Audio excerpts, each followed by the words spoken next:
정부가 대북전단 살포를 문제 삼으면서 거론한 법이 남북교류협력법입니다. 얼핏 생각하면 대북전단과 교류협력이 무슨 관계가 있을까 의아하기도 해서 오늘은 이와 관련된 쟁점들을 따져보도록 하겠습니다. 자, 윤설기 기자. 네. 남북교류협력법에 북한에 뭐 보내면 안 된다 이런 조항이 있습니까? 구체적인 금지 조항은 없지만 13조에 대북 반출품은 통일부 장관의 승인을 받아야 한다고 돼 있고 대북 전단은 미승인 반출품이라는 게 통일부의 입장이죠. 전혀 관련이 없는 것 같은데 남북 교류의 관점에서 또 보자면 대북 전단이 그런 해석이 가능하군요. 그렇습니다. 그런데 이 법엔 반출을 매매, 교환, 임대차, 사용 등을 목적으로 하는 남북 간 물품 이동이라고 정의했습니다. 받는 사람이 불특정한 대북 전단이 이 기준에 맞는지가 논란이죠.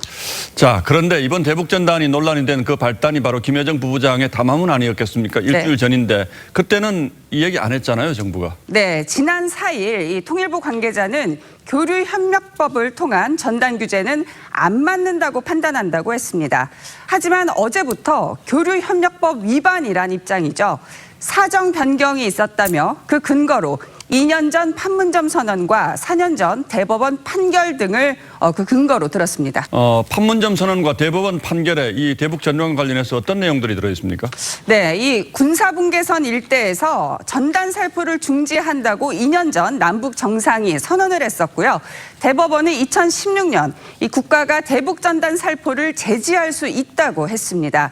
하지만 이 정상 간의 선언을 국민 처벌 근거로 삼을 수 있을지 의문이란 지적도 나옵니다.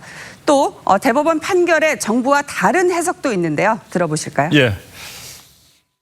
대법원에서 제한할 수 있다고 한 것은 적교역 주민들의 생명이나 신체 위해가 생기지 않도록 경찰 조치를 할 수 있다. 그런 내용이지 이걸 북한에 보내는 것 자체를 처벌한다. 그런 얘기는 아니에요.